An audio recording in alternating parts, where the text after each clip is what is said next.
Once again, we're back, Double M FC, or what you call Mtazamo Mpya FC, and tumekaa mkubonga again. Vile mimi usemaga normalize talking issues.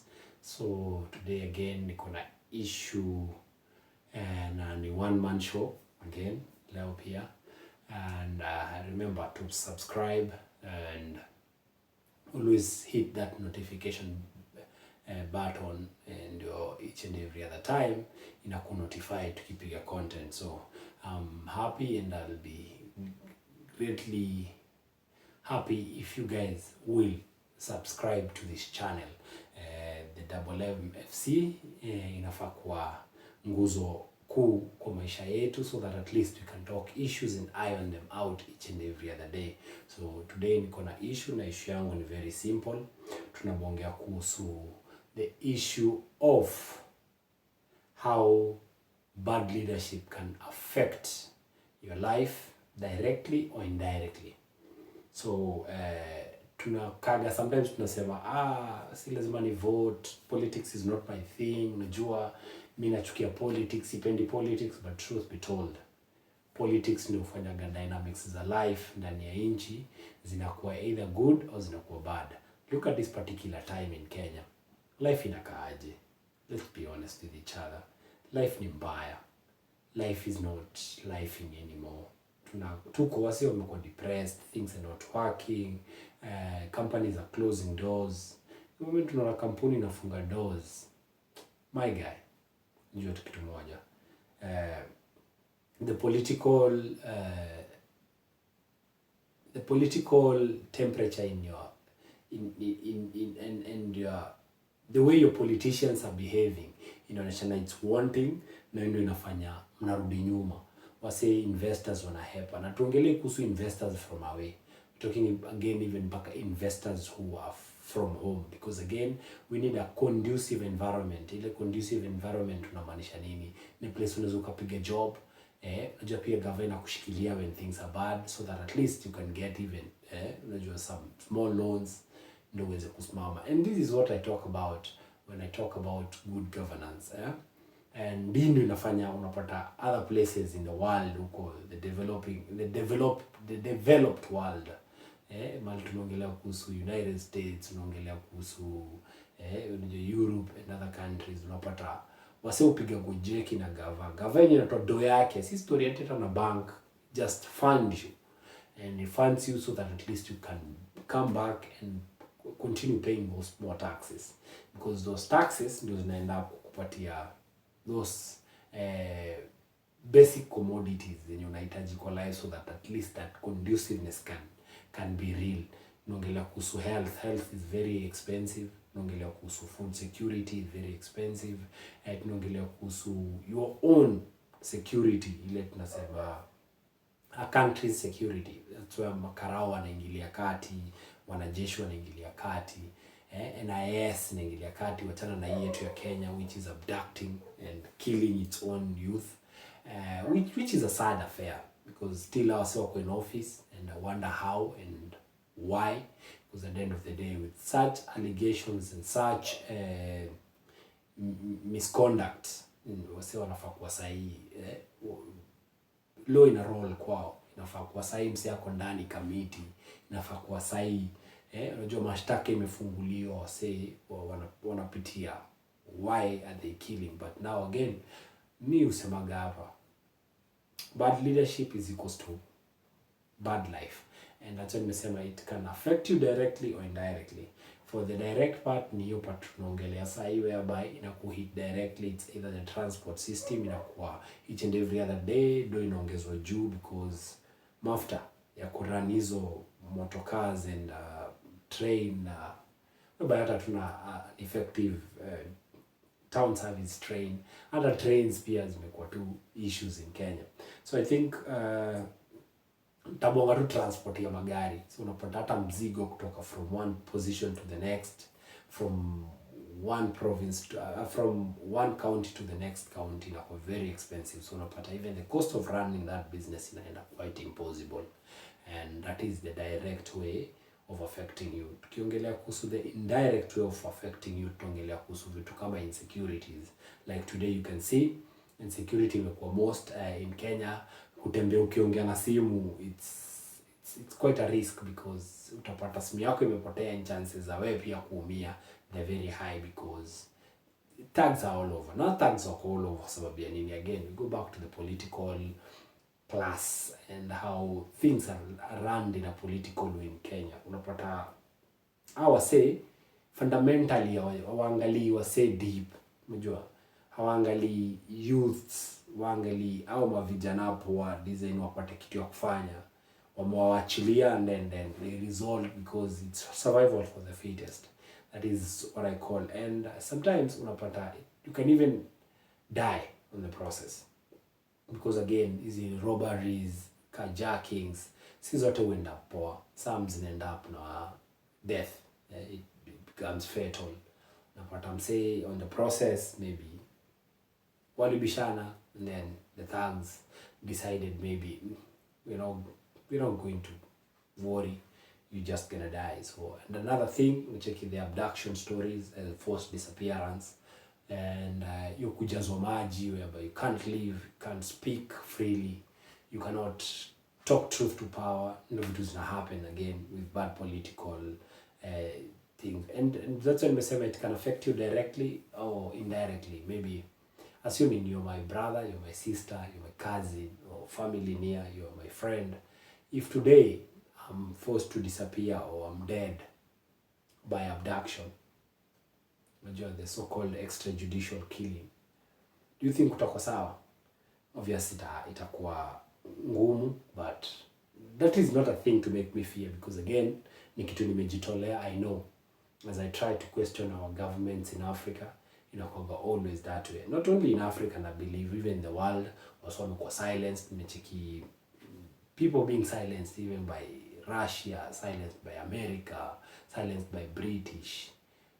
Unajua hizo intelligence zote zimekuwa tu zikisilence wachechi chini ya maji, ni vile yetu ni extreme. But again, what is making all this happen? Because again, you're part and parcel of a colony somewhere, because tuligawanyagwa, yani sisi tuliokshoniwa ile time ukoloni ilikuwa in Africa, tuliokshoniwa, so ikakuwa divide regions kulingana na whomever was at that particular time alikuwa na uwezo wa kufight na kudominate. So unapata their British territory, their French territory, their Germans territories. Unajua whereby mpaka walikuwa wamekaa na wameinstill their languages to be our official languages. Like you see in Kenya or majorly the East African region, unapata most of the time si ubonga Kizungu, that is our official language. Ikifika ni places kama Rwanda, places kama Congo, ukiteremka huko unapata most of them were speaking French. So French was the dominant colonial master at a particular time, and they never went, they just walitoka wakachange. And that's why unacheki most of our leaders go before, unapata even when they are campaigning they must go globally huko wakiuza sera zao. Mzee wako wakiuza sera kwa the commoners wa hiyo nchi, na kwa wakiuzia the slave masters, our colonizers, wasikize nani anaweza kuwa good puppet mwenye watatumia vifiti. And after that, that's when cheki most of our elections are never free and fair. And that is what I'm talking about. Hapo ndio itaku affect either directly or indirectly. And worst scenario is sometimes it's indirect, because again you're dying because of crime that unge prevent. Because again, inside your car you're very safe. Inside that good neighborhood that is gated, you're very safe. But ile time unakuja home, you're not safe. Okay? Avoiding even that, hata tuachane na crime, tuende kwa bad road designs, bad traffic laws. Unapata hapo ndio unapata most of us tunakufia pia. Ulikuwa tu unaenda with a good speed, doing every other thing right, like vile umekuwa kicheki the miracles, unafikiria zimeua wase wangapi jana. I think Probox ilitoka ikavai kwa road, at least lucky huyo dereva hiyo lori alikuwa na camera, hiyo dashboard camera, so ilichukua na cheki tu ilivai from nowhere tika kuja ikaslamba. like kuja kai imegonga hiyo gari. So this is another way that bad politics zinatu affect, because again we don't want to regulate things, we don't want to put the law work. Tunataka some wakue above the law, some wakue wakigaidiwa na the law. And like ukicheki hizi vitu zote zinaenda kutuambia nini? We really need to do something, and doing something is what young people have been doing.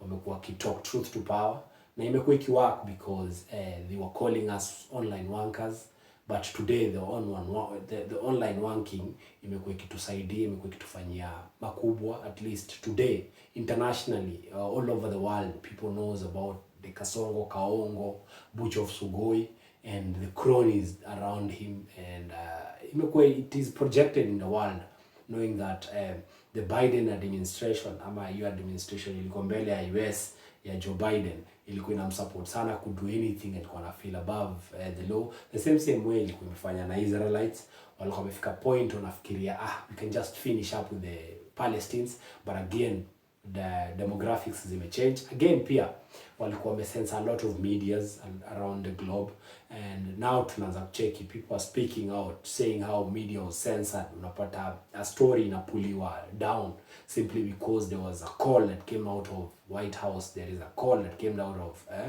unajua the Kenyan State House inasema mazee, do not usiekele hiyo documentary ama whatever the content yenye na bongo ukweli. So they have been censoring people, but eventually vitu zimeenda zikiwork thanks to the likes of Elon Musk.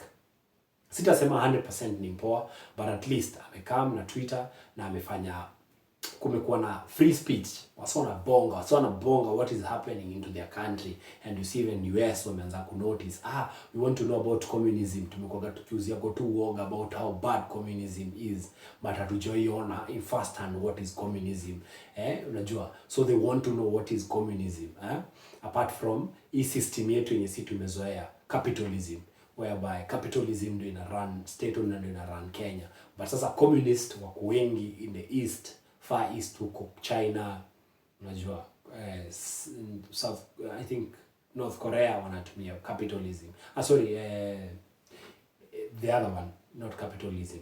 So wasi wanataka kujua what is not happening with the world. People want to know beyond their borders. People want to know why are some people rich in Kenya yet they are not industrialist, they are not innovative. Unajua, it seems that they innovate kitu. These people don't have unajua anything they can stand and say maze, mimi nilitoka na hii product ndio maana niko na hiyo. Most of our leaders are just corrupt to the core.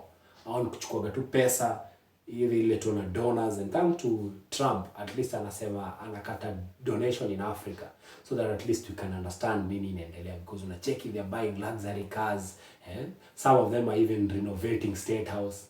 Nilicheki imepigwa flat roof from what it was, big tiles place kulikuwa na wooden floor.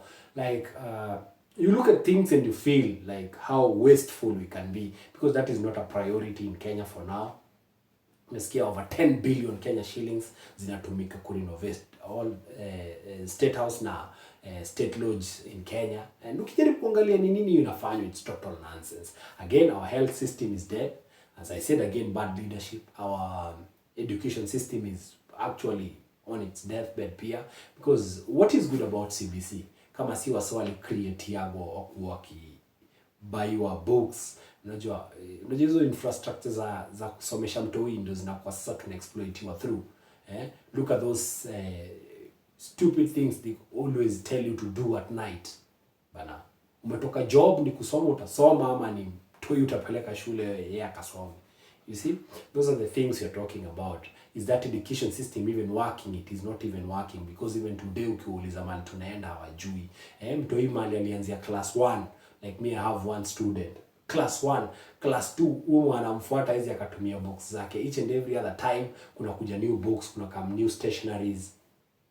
Then is a what? Someone just decided to make the parents suffer. That's why again I say bad leadership. So hii bad leadership tunaweza tukaiondoaje kwa country yetu? We only have one. option, and that one option, we must believe in accountability and integrity. Hizo word mbili, accountability and integrity, na zinafaa kwa paramount, hazifai kuwa ati tuna negotiate those two things. If you don't have the two, then you're not supposed to be near any position of leadership. Because if you look wase wa leo hii, the Kalonzos, the butcher himself of Sugoi, the Kaongo, the Railas, the Kenyatas, the Kiraito Murungis, the Liki Nyanjuis, the Johos, unajua the Obados, the Kideros, maze, the Nyongos. Hakuna msee anaweza akasimama akwambie my level of integrity is as clean as this. Na kwa constitution yetu tunayo chapter 6 of our constitution inabonga about leadership and integrity. Na the moment integrity I'm saying ako questionable, unafaa kuombe step aside, and that's when I check in most of even European countries and places that things are growing good. Unapata kama new story ya corruption umepatikana nayo, nobody is going to entertain you to be still in leadership. Lazima step aside, uchunguzwe until everything comes out. And huko mali tunaongelea kuhusu communists ambazo wameka tough rules whereby ukipatikana like in China ukiwa corrupt, there is nothing else, it's a death sentence and you must be killed, so that people can understand that the society really need to work hard to be innovative. Unajua, people to have industries. Unajua, wewe unda hizo mkono za kushikilia simu, wewe unda lights, wewe unda magari, unda spare parts za magari. But si kukujanga tu naiba taxpayers money. Let taxpayer money be for the taxpayer. Wacha huo taxpayer enjoy do yake, because ni kama tunakuanga tukitoa gitate whereby the government should bring back unto us so that we enjoy it, so that we can continue giving more. But with the current crop of leadership in Kenya, I think the integrity part ndo tuko na issue now, and then the accountability factor. I think ulisikiza mahali popote ulipatana na those clips of Adan Duale akijaribu ku justify extrajudicial killings. Anasema time ya Kibaki kulikuwa nazo, time ya Moi kulikuwa nazo, time ya Uhuru Kenyatta kulikuwa nazo, time ya Kenyatta 1 kulikuwa nazo, so why not Kasongo? And you are like, okay, tuko dunia gani whereby msetamka asubuhi aulize swali, yet you've always been fighting this collectively. Hizi ndio vitu zimefanyaga we change those administration each and every other after 5 years. Tunajaribu ku bring more change unto it, so that at least wasiwachane na hizo tabia zenye tunafeel hasipoa. Unajua extrajudicial killing, because I do believe at this particular time and at this rate, sifikiri kuna msiashawai mada wase kichungu kama vile the Butcher of Sugoi is doing. The June 25th tunazita the June 25th demos zilichekiwa sawa kitoka nje tukiingia parliament, and imagine people are shot. The first person alifunguliwa brains zake maze, kichwa ilifunguliwa maze na bullet kangwa kwa streets za Nairobi, and it was the saddest thing I've ever given to history. But mimi najua kitu moja, kuna time tutakuwa tukiimba hiki, tutakuwa tukiimba the way the Maumaus walikuja wakaiimba later after freedom. Even though freedom might last for so long, they were extrajudicial killed the same way by the Kenyatas. And unapata those freedom fighters who went fighting for land and freedom for our own space, walienda wengi kukufa after hata Mzunya alienda. Who killed them? Most of them are our leaders and the so-called our founding fathers of this nation.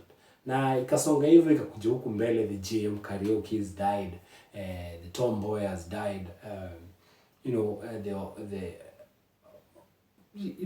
wase wengi unajua alikuwa kitu huko died, the Munges, Bishop Munge, come to Father Kaisa, like hizi zote zimekuaga kwa nini? Because again, bad leadership will you to affect. And I think it's high times we check you angalie the Rex Masais, the Omondis, the Kitengela 3 who died a couple of days ago. There were 4 actually, the Kitengela 4, and were really washapatikana already bodies in in morgues, and it is saddening. Una imagine the way bad leadership inaweza ika affect. Una imagine mpaka our swali madua December, their bodies were kept in a mortuary, city mortuary, na ikakuwa msiambie family. Imagine familia inakuja inaulizia, mapesto wanakuja wanaulizia, mazeri we are looking for this young person, alichukuliwa hapa na Subaru ya Mambaru, unajua, na wasa walikuwa hawakuji identify fiti na wakaenda nao. So tunaulizia tu, wakaenda Hosia, kuna msee, wakaenda morgue, bodies ziko kwa morgue na mazee mnaambiwa kuna bodies. I want to see how bad leadership can do to a country. So mimi nawaurge tu kitu moja. The Gen Z movement has been working. It has pushed this fight to the best battlefield ever. At least I can say we have a lot of gains than losing. Even though kuna mafala wawili watatu watataka kukuonesha vile Kaongo Kasongo ana to defeat, but truth be told, he has not been defeating us. Mecheki, he cannot do anything organic. Sahi bado analipa wasee ndio waende kwa mkutano zake, and still they cannot sing as he wants them to sing. Bado wanambash, bado they'll boo a governor, they'll boo a woman rep, they'll be told to chant Ruto must stay, and they'll say no, Ruto must go. Unajua, like, your speech yake inaenda kusoma mahali, people are walking out showing you what the movement is working, and it's working for the betterment of this country. Mimi kwangu nawaji kitu moja, do not give up. Nobody should sell to you that nonsense that the Butcher of Sugo is a genius. Unajua, that jambazi is just jambazi. Hakuna kitu yote anajua, hakuna kitu yote ana form, he's formless, and I do believe the partyless, leaderless, tribeless factor bado ndio itaendelea kutu unite. We still have to use that thing because it's what has been bombarding these guys. Ukiangalia most of the times, ukiangalia fit unaona they are still looking for that person who is funding us. Unajua, but they fail to understand the spirits of Wangari Maathai, the spirits of Dedan Kimathi, the spirits of Mikitileli Wamenza, the spirits of Koitalel Arap Samoei, the spirits of each and every person who fought hard for this country to have to have freedom of speech, freedom of integrating, freedom of every other freedom, that spirit is what is our waking up. This is the spirit that is fighting in us. Tunajipata tunabonga hizi vitu despite all the danger that comes with it, knowing that any day I can end up being part of that statistic ya wasenye wamekuwa kimadwa na gava, but that won't stop me from speaking because I do understand one thing. It is not me who is speaking. Yeah, it is God who is speaking through us, telling us that we can defeat him and we will defeat him. So msewata asikuuzie uoga, and anybody who's selling you that nonsense ya 2027, please just know that he's an agent of Ruto, he's an NIS, he's just part and parcel of the government. Ni msee yako hapo anawak na gava to just suppress you, to put you in that status quo ati hakuna kitu inaweza ika change. But truth be told, things have been changing. Tumekuwa tukifanya Kasongo halali, he has not been sleeping. Unacheki even his own communication system imekufa. They cannot give tangible thing, and then they're doing this, and then after a while they just shoot themselves on the leg.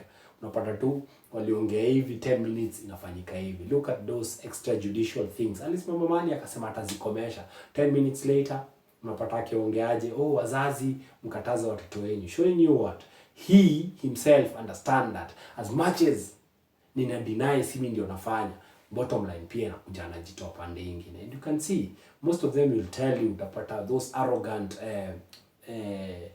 CSs, arrogant PSs wanabonga wakienda tu kila mahali wanajipata tu wameropoko. These people will even show you how corrupt they are, the likes of Sudi, the likes of Murkomen. Each and every place they go to unapata God is working wonders. Wanajipata tu wanaongea tu vituko vitu zenye wanajaribu government inang'ang'ana kuconcile ama kuconceal, ndio unapata au wanazifungua. So it's high time as a Kenyan youth, keep on fighting, do not relent, do not stop, it's gonna work. What I know is place tumetoka ndio mbali, place tunaenda ni karibu, and trust you me, must go or the butcher of Sugoi hataguza mwezi wa tatu. That's my belief. It's for us just to do the honorable thing, tuamke na tuanze kupush, and let's not be taken for rides na the likes of those guns for hire, those commercial activists. Unajua, those rogue people calling themselves people who are trying to change, and yet whatever they are doing is not for change. They're just trying to prolong the stay of Kaongo Kasongo in power. But tunajua kitu moja, power yake ili end na June 25th, au maboy aliua at that particular time June 25th. Hapo ndo story yake iliishia, na niko sure man tunaenda ndio the best. We're gonna see good things and we're gonna work greater. So bad leadership you come na bad political choices, na ni high time as Kenyan youths mwache sasa kutegemea wasee. Tuachane na ujinga ya the Maragas, tuachane na ujinga ya the Matiangis, tuachane na ujinga ya the Uhurus, tuachane na ujinga ya the Muturis.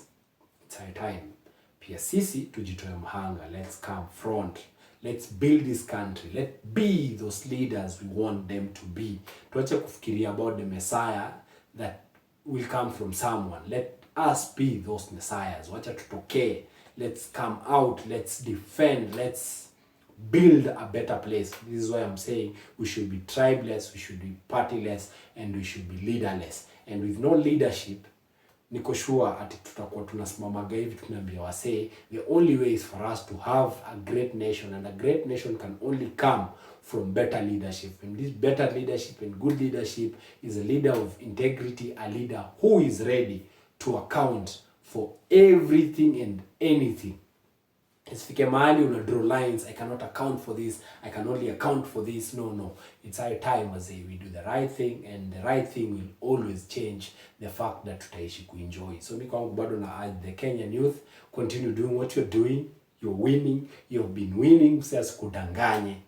They should not derail you. Cheki mpaka sahi, very soon KDF hawatakuwa kikula lunch, showing you what you're working, you're doing wonders. And mi kwangu na insist, the every Monday public strikes whereby you don't take your kids to school, you don't go to work, you just stay at home and enjoy the serenity of you and your kids and family together. The same way COVID ilituleta pamoja, let's do the same thing as we move Kasongo out of power, na tutakuwa tukifanya the right thing. This is when I do believe tutakuwa tukiongelea kuhusu the Gor Mahias, the AFC, unajua like Tanzanians speak of Yanga. They talk about unajua Yanga, Simba, Azam. The same thing irudi hapa home. Let's be talking our football. Si ujinga na ukoloni, bado tunadunga jezi za Arsenal, bado tunadunga jezi za unajua bado tunadunga jezi za Manchester. All that nonsense, you're still in colonial, and this is where they're pushing us. Cheki Raila Odinga atakwambia is a fan of what? Arsenal. Utapata hata sahi Kaongo atakwambia he's a fan of something else, because unataka kuwabeba na ujinga wa watoe from this world of yours which is not working at all. Mtafanywa kama the Somali people. The Somali people utaambiwa in the world they are the most working people, they're the most active people, they're the most innovative people, but in reality, what about Somali? If that is true, kwa nini Somali ina crash? If these people have that talent, if they have that capability. So ni story ya kuundwa, ni story ya kupakwa tu mafuta. And that's why tunasema the oligarch of this country who are of Somali decency, the likes of Duales, the likes of NIS director Nurdin Haji, the likes of DCI unajua director, awasi wote ni wasi wanna belong to jail somewhere. There are people who belong somewhere paying for this mistake, heinous mistake of kidnapping, killing, unajua, making our lives difficult, simply because they just want to take over the economy of this country and benefit themselves, not the larger part of this country. And that's why they'll always sell to us those illegal sugars and illegal products from all over, wanazipitishia Kismayu. So it's high time pia tuweze kuangalia vitu in that trajectory na tujue kitu moja. Bad leadership will always affect you directly or indirectly. Sasa imefikia point, everybody can feel it, everybody can smell it, everybody can see it, everybody can talk about it, because at the end of the day it's happening. It's no longer a story, it's reality. Iko hapa, iko kwa table, tunaiona what is happening, what is not happening. And I do believe the moment tutachange ideology zetu na tuanze kuona vitu in the right perspective, niko sure tutachange country na tutaifanya a better place. Na hakutakuwa Msomali, kutakuwa wa Kenya. Hakutakuwa Mkikuyu, kutakuwa wa Kenya. Hakutakuwa Mnandi, kutakuwa wa Kenya. Hakutakuwa Mkalenjin, kutakuwa wa Kenya. Hakutakuwa Mtaita, kutakuwa wa Kenya. Na wa Kenya wote watakuwa collectively doing the right thing and helping us do the best thing around the clock. So mimi kwangu bado na insist na nasema please guys, continue watching, continue supporting. We need more and more from you guys. We need you guys to continue bringing these topics up. Let's talk. Nimecheki a lot of areas are stopping this censorship nonsense, na tumekuwa tukisikiza wasee wakiongea. People are talking their mind, people are talking what is inside their hearts, and I do believe it's a good trajectory and we are heading the right place. So as we go forward, let's understand one thing: bad leadership will always have impact into our livelihoods, either directly or indirectly. It will have a bigger impact into our lives directly or indirectly. And that's what we say, we can stop this thing, we can make this country great again. We can always push for the betterment of this world, and I do believe sio Kenya peke yake. We're talking about Kenya and the entire Africa, and then after Africa we go even integrating it even majuu, because I've seen the Gen Z movement kuna vile imefanya wonders, yeah. You have seen the Bangladeshi people woke up after the GNZ June 26th. The Venezuela people walitoka. Unajua, before that the Senegal people walikuwa shatoka na wakasema enough is enough, and they gave that young man the seat. The likes of unajua Ibrahim Traore, the likes of Mali president, even though it was a coup, but those coups are no longer the coups that we used to normalize. The Sani Abacha's coups zilikuwa tu kuja kuharibu, kuja kutesa wase. So I do believe we have a collective responsibility to always make good leadership be part and parcel of our lives, and that's what tumesema tuache ujinga ya Arsenal, Manchester, Chelsea, hiyo puzi tuishe. Let's grow our own, let's bring out our own, let's celebrate our own, let's put our own on that global map. Wachi kuipia futa ya Kenya inaongelewa vile futa ya Britain inaongelewa, like the same way the American football inaongelewa dunia mzima.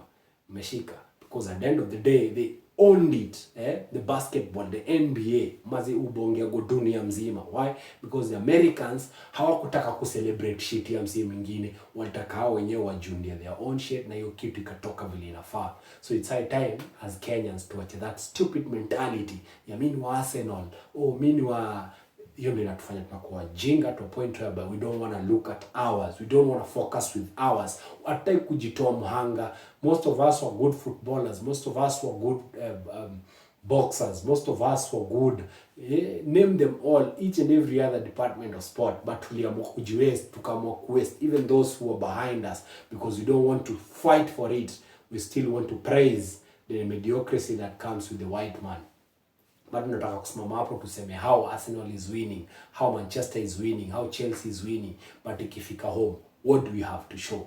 What can we show to the world and say this is what we have? Tanzania, which its shilling is weaker than ours, at least they can do better than us ikifika kwa hiyo sector. You can listen to them when they talk about Yanga, when they talk about Simba, when they talk about Azam. They are talking with pride. They wear their jerseys. They are happy about it. Why don't we do the same? Tukuageti tunavaa jezi zetu, tuna praise, tunasukuma ball yetu inataka kuonekana dunia mzima because of how good and colorful it can be. But you jinga ya kushindanga kwa club kila siku, sijui saa 6 usiku mkilipaga DStv. Mnalipa DStv wasaidie nyinyi ama inasaidia someone in multi choice. Maze, we need to grow up. We need to create our own. Si story ya kushindanga tukingojea ya wenyewe ndio tuna brag nayo. We need our own TikTok. We need our own YouTube. We need all those social media platforms. Tuna need zetu sisi wenyewe zetu tumejulia as Kenyans. The same way wasi wa nje wamefanya, na tunadandia stuff yao because of their political correctness. Hiyo political correctness ndio imefanya wanaweza kufanya a lot of things despite how small or big the country might look. And this is what is bringing innovative. It is bringing more taxation towards them. They can create more revenues. Imagine maze, as much as the English Premier League iko, imagine ya kula mpaka do ya Rwanda. A small country as Rwanda, unacheki most of those jerseys za timu mbili tatu zimeandikwa hapa visit Rwanda. Kuna hiyo stuff imeandikwa hapa kando visit Rwanda. So imagine kama hawa si wanakula do ya Rwanda. What can the Kenyan football or any other game or any other athleticism inaweza ikatuuzia dunia mzima? It's high time, let's reflect. Bad leadership is what always affects our growth as youth, as young people, as old people, our health system, our public system, public means ya kupita na magari na matrain na mandege. Those are the things that are affected by bad leadership. So if we can just forget about bad leadership and start creating good leadership, and this good leadership will just come from two things: integrity and accountability. Those things should be paramount, and we should always protect that institution of integrity and accountability with our hearts, with our blood, with our efforts, and with all our powers. And I do believe to make a good, great ways of doing things. So kwangu bado na urge the Kenyan youth, back to you, the Gen Z, the alphas, the millennials who are sober, keep fighting. Keep putting those boots on the ground. Msikubali kuuzio baridi, msikubali kuuzio woga. We are almost there, and we gotta teach this other generation that we are a chosen generation by God, a chosen generation that will change the dynamics of how politics is played down here. Na mshaanza fiti, you guys are doing 90. I'm just asking for you guys to push you a really bit. We do 100. And at 100, Kasongo Kaongo will be home, and we will be winning daily, and making our lives and livelihoods better, and making Kenya be celebrated worldwide. Thanks once again, and enjoy. Next time, karibu. Double MFC is where we belong. Let's all believe in this double MFC. Natoka tunabonga issues, more issues, and collective issues. Thanks once again, and enjoy whatever you're doing, and keep doing it more. Mostly the real activists who are pushing for real change in Kenya. Kudos to you guys all, and I salute you all guys, and I know you're doing a great job, and thanks once again.